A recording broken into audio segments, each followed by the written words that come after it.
पतंजलि ने योग को सामान्य लोगों के लिए उपलब्ध कराया।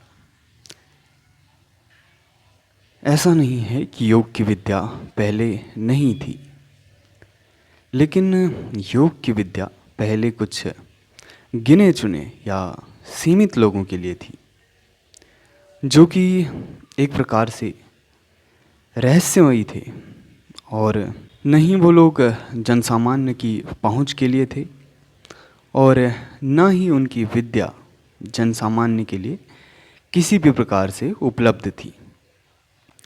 लेकिन महर्षि पतंजलि ने एक सुंदर और व्यवस्थित ढंग से योग को या योग विद्या को अपने एक ग्रंथ के रूप में प्रस्तुत किया, जिसे योग सूत्र के रूप में जाना जाता है। इसे एक दर्शन के तौर पे भी देखा जाता है, यानी कि जीवन को देखने का एक बहुत ही अलग नज़रिया या जीवन की एक नई अभिव्यक्ति। शायद इसीलिए पतंजलि को आधुनिक योग का जनक भी कहा जाता है, क्योंकि पतंजलि से पहले शायद ही योग की विद्या को उन लोगों के लिए प्रस्तुत किया हो जो सामान्य तरह की जीवन शैली को अपनाते हैं। नहीं तो इससे पहले योग की विद्या काफ़ी दुर्लभ थी, और वो कुछ गिने चुने अज्ञात लोगों तक ही सीमित थी। योगी अपनी दिनचर्या काफ़ी लंबे समय तक बहुत कम चीज़ें ग्रहण करके चलाते थे, या कभी कभार चीज़ों को ग्रहण ना करते हुए, जैसे कि अन्न और जल के बिना भी काफ़ी लंबे समय तक रहना। उनका अभ्यास उन्हें बुनियादी आवश्यकताओं के ना होने के बावजूद, और इतना ही नहीं, सिर्फ परिस्थितियां विषम से विषम होने के बावजूद भी वो इसे कठिन से कठिन बनाते थे। इससे वो इस चीज़ का अभ्यास करते थे कि जीवन में अगर उन्हें ये सब चीज़ें उपलब्ध ना हों और परिस्थितियां उनके लिए कितनी भी प्रतिकूल हों, वो तब भी अपने लक्ष्य के लिए, अपनी उस एक चीज़ के लिए वैसे ही प्रयत्न कर पाएं, बिना डगमगाए, बिना विचलित हुए। और पतंजलि ने पूरा प्रयास किया कि इसे किस प्रकार से एक सुव्यवस्थित ढंग से जनसामान्य तक पहुंचाया जाए, कैसे लोगों की चेतना ऊंचे से ऊंचे शिखर को या ऊंची से ऊंची अवस्था को कैसे उपलब्ध हो। इस योग के अभ्यास के बावजूद व्यक्ति किस तरह से लंबे समय तक स्वस्थ रह पाए, पतंजलि ने इसका भी पूरा प्रयास किया। पतंजलि ने मनुष्यता को संभावित सर्वोच्च शिखर प्रदान करने के लिए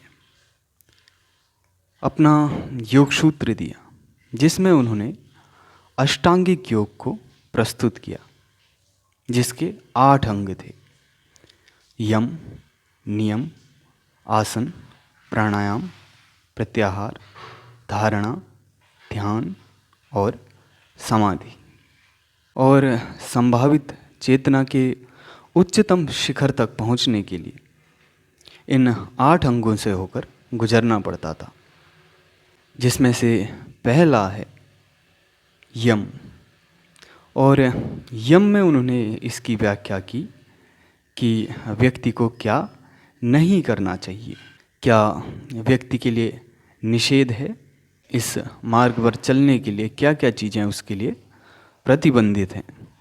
जिसमें से कुछ चीज़ें इस प्रकार थी कि व्यक्ति हिंसा नहीं करेगा, और असत्य का और पाप का आचरण नहीं करेगा, ये उसके लिए निषेध थी।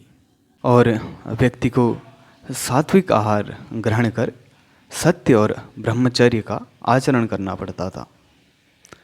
और इसका दूसरा अंग है नियम, जिसमें ये बताया गया कि व्यक्ति को किन किन चीज़ों का पालन करना है। व्यक्ति को क्या करना है ये नियम में बताया गया कि किस प्रकार से व्यक्ति को नियमों का पालन करना है शुद्धता, अनुशासन और अध्ययन के लिए, ताकि व्यक्ति विद्या ग्रहण करे और उसका संचरण भी कर सके। और तीसरा है आसन, जिसमें उन्होंने कई प्रकार के आसनों का वर्णन किया। व्यक्ति को सिर्फ एक आसन पे लंबे समय तक या लंबे समय तक कई आसनों का अभ्यास करने के लिए कहा, जिसमें आसन, मुद्राएं और शरीर के अंग शामिल होते हैं, जिनमें व्यक्ति कई तरह के आसनों का अभ्यास करेगा और अपने उन आसनों के साथ होने वाले अनुभव को भी जांचेगा, उनका निरीक्षण करेगा। चौथा जो अंग है वो प्राणायाम है। इसमें एक आसन में बैठ के शरीर में वायु के प्रवाह को देखा जाएगा, उसे घटाया, बढ़ाया या रोका जाएगा और प्रयास किया जाएगा कि शरीर में वायु तत्व गतिशील रहे और सुचारू रूप से वो शरीर के सही अंगों तक पहुंच पाए। और वायु शरीर को स्वस्थ रखने के लिए बहुत आवश्यक है। इसलिए इन आसनों और प्राणायाम का अभ्यास व्यक्ति नियमित तौर पे कर सकता है, वो भी बिना किसी अनापेक्षित प्रभाव के। पांचवा अंग है प्रत्याहार।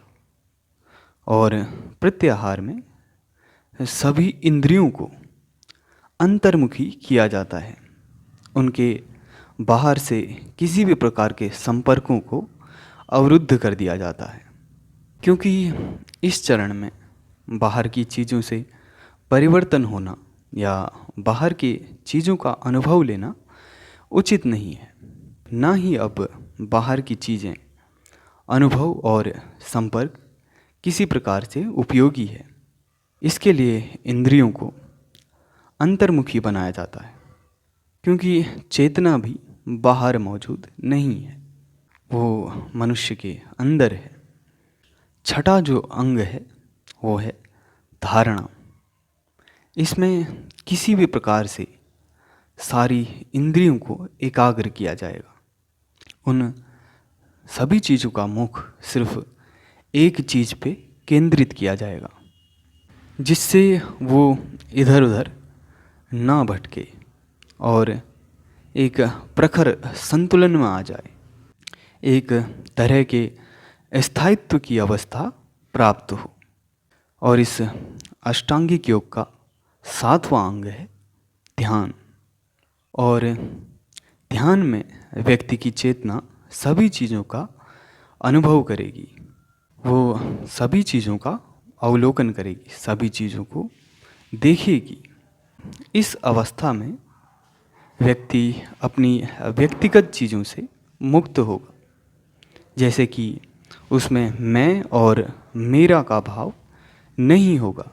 वो जिन चीज़ों की वजह से समस्या में रहता है या जो उससे व्यक्तिगत तौर से किसी भी प्रकार से जुड़ी है, वो उन चीज़ों से इस अवस्था में मुक्त रहता है।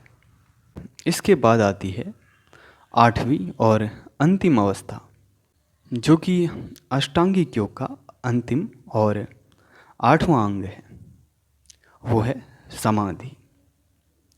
इसमें न तो दृष्टा है और न ही दृश्य है, इसमें न अनुभव है और न ही अनुभव करता। और एक प्रकार से समाधि को जटिल ना बनाते हुए पतंजलि ने इसे चेतना की उच्चतम अवस्था कहा।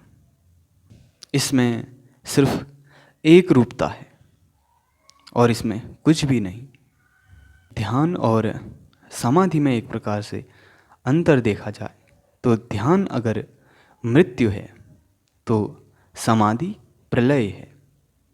ध्यान में व्यक्ति अपनी व्यक्तिगत चीज़ों से, अहम भाव से मुक्त होता है, लेकिन समाधि में व्यक्ति हर चीज़ से, प्रत्येक अनुभव से बाहर की चीज़ें ही नहीं, आंतरिक चीज़ों से भी मुक्त हो जाता है। इसलिए समाधि को प्रलय कहा। ये महामृत्यु है। पतंजलि ने कहा कि इस अष्टांगिक योग मार्ग पे चल के व्यक्ति अपनी चेतना की संभावित उच्चतम अवस्था को या उच्चतम शिखर को उपलब्ध हो सकता है। और पतंजलि ने जो अति सुंदर, सरल और श्रेष्ठतम प्रयास मनुष्यता के लिए किया है, उसे महानतम प्रयासों में एक अद्वितीय स्थान अवश्य प्राप्त होना चाहिए।